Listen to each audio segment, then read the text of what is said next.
नमस्कार मित्रों, भगवत चर्चा की इस तीसरी सीरीज में एक बार फिर आप सबका स्वागत है। हम लोग इस सीरीज में ईशावास्योपनिषद पे चर्चा कर रहे थे। 18 मंत्रों के इस छोटे से उपनिषद पे 11 मंत्रों तक चर्चा किया था। आज हम लोग 12, 13 और 14 नंबर के मंत्रों पे बात करेंगे। कलेवर की अगर बात करें तो ये बहुत छोटा उपनिषद है, मात्र 12 मंत्र हैं। इससे छोटा उपनिषद सिर्फ एक है, मांडूक उपनिषद, जिसमें 12 मंत्र हैं। देखने में ये जरूर दोनों बहुत छोटे उपनिषद हैं, लेकिन ज्ञान, अर्थ और भाव के दृष्टिकोण से सबसे बृहद है। खैर, इस उपनिषद में उपनिषदकार ने ये बताया है कि एक ही तत्व है जो सब पे शासन करता है, जिसे ईश्वर कहते हैं।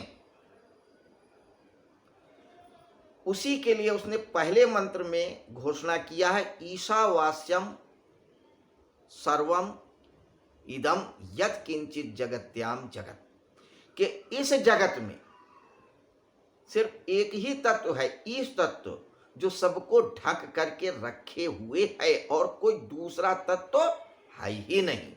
उसी की उपासना करनी चाहिए और किसी की नहीं। और निष्काम कर्म करते हुए करनी चाहिए, दूसरे मंत्र में उसने कहा था।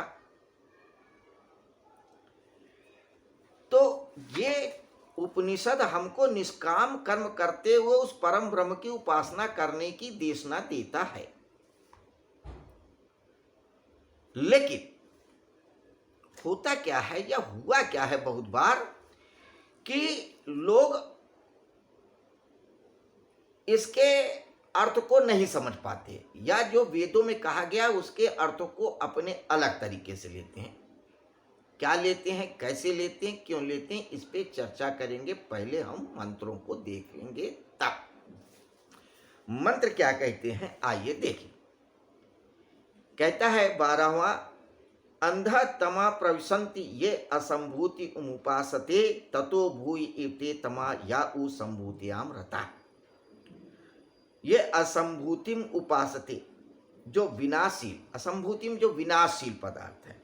जो व्यक्ति विनाशील या परिवर्तनशील पदार्थों की उपासना करते हैं वह घने अंधकार में प्रवेश करता है, परंतु जो ब्रह्म में रमा रहता है वह उससे भी घने अंधकार में प्रवेश करता है। अब 13वां मंत्र क्या कहता है, अन्य देवाहु संभवाद अन्य दाहुर संभवाद इति सुरसुम धीराणाम ये न तदत विचक्षिरे। कहते हैं कि विनाशील पदार्थों की उपासना से जो मिलता है वह दूसरा ही है, ब्रह्म में रमे रहने से जो मिलता है वह दूसरा ही है।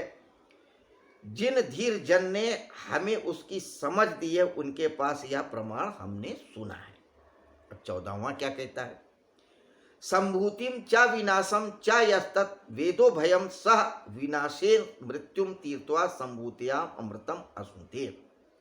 विनाशी पदार्थों और समस्त ब्रह्म, इन दोनों को जो एक साथ भजता है वह विनाशी पदार्थों की उपासना द्वारा मृत्यु से तरकर ब्रह्म में रमा रहकर अमृत का स्वाद लेता है। दो तत्व हैं, एक तो वो तत्व है जो परम तत्व है, जो अक्षर है, जिसका कभी नाश नहीं होता, जिसने सबको व्याप्त कर रखा है। और उसकी दूसरी रचना है प्रकृति, यानी एक ब्रह्म है और दूसरी प्रकृति है। तो ब्रह्म तो कभी नाश नहीं होता, जो ईश्वर ईश तत्व है, और जो प्रकृति है वो परिवर्तनशील है। तो कुछ लोग क्या कहते हैं कि जो ब्रह्म है, जो सत्य है, उसी को साधो, उसी की उपासना करो। प्रकृति की, यानी जो मरणशील है उसकी क्यों उपासना करना। ये घर है, परिवार है, शरीर है, जीवन है, इन सब की क्या उपासना करना। वो संसार से विरक्त होकर के सिर्फ उस ब्रह्म की उपासना करने पे बल देते हैं। जीवन को महत्व नहीं देते। तो जो लोग सिर्फ उस परम ब्रह्म की उपासना करते हैं, उसके लिए उपनिषदकार कहता है वो तो घने अंधकार में विचरते ही हैं। क्यों? क्योंकि उस जो परम सत्ता है उसकी पूरी सत्ता दो भागों में बटी है, एक अपरासत्ता और एक परासत्ता। जो परे है, जिसको हम जान नहीं सकते हैं, आंख से देख नहीं सकते, मुंह से बोल नहीं सकते, त्वचा से छू नहीं सकते, बुद्धि से समझ नहीं सकते, मन से विचार नहीं कर सकते, वो परासत्ता है। तो उस परासत्ता को जिसके बारे में कोई अनुभव ही नहीं है, जिसे किसी ने अनुभव किया भी नहीं है, कोई जाना भी नहीं किया, उसकी उपासना करके क्या मिलेगा? जो मिला है उसको भी छोड़ दोगे। तो उपनिषदकार कहता है कि जो जाना ही नहीं जा सकता उसकी उपासना करके तो एक अंधकार में विचरोगे ही विचरोगे, या विचरता ही है।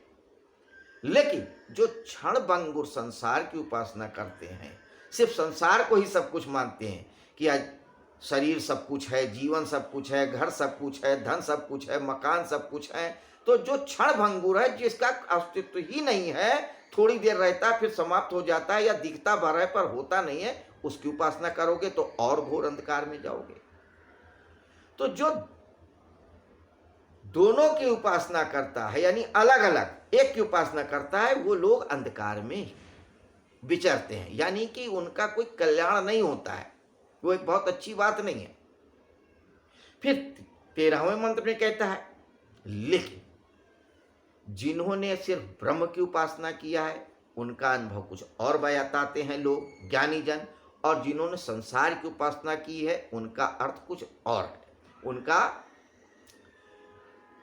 परिणाम कुछ और होता है। फिर 14वें में कहता है कि लेकिन जो उस ब्रह्म की उपासना करते हैं, असंभूत की और संभूत की दोनों की करते हैं, वो संसार का सुख भोगते उस परम तत्व का अनुभव करके अमर हो जाते हैं। तो यहां उपनिषदकार संसार को भी महत्व देता है और ब्रह्म को भी महत्व देता है। तो संसार और ब्रह्म दोनों को ही बराबर समझो, उसकी बराबर उपासना करो, एक के प्रति निंदा का भाव रख करके दूसरे के प्रति प्रशंसा का भाव मत रखो, यही असली ज्ञान है। तो ये तो हमने बहुत संक्षेप में चर्चा किया। इन मंत्रों पे अगर चर्चा किया जाए तो घंटों किया जा सकता है, पूरे पूरे ग्रंथ लिखे जा सकते हैं, जो कि एक छोटी सी भगवत चर्चा में संभव नहीं है। अभी तो हम सिर्फ भगवत चर्चा में उतना ही बात करते हैं जिससे कि हमको सिर्फ परिचय मिल जाए कि हमारे उपनिषद क्या है, इसमें होता क्या है, कितने मंत्र होते हैं, थोड़ी सी एक समझ विकसित हो, एक प्यास पैदा हो, बस हमारा यही उद्देश्य है। बाकी इस वीडियो को बनाने का और कोई उद्देश्य नहीं है, कोई ज्ञान बघारना, अपना मत बताना, कोई सिद्धांत रखना नहीं। सिर्फ हम और आप सनातन धर्म के इस बृहद ज्ञान भंडार से कुछ ले सकें, जान सकें, अपना कल्याण कर सकें, बस इतना ही। खैर, तो कल फिर मिलते हैं हम ईशावास्य उपनिषद के बाकी और सूत्रों पे चर्चा करने के लिए। तब तक के लिए आपसे आज्ञा चाहेंगे। नमस्कार, शुभ रात्रि।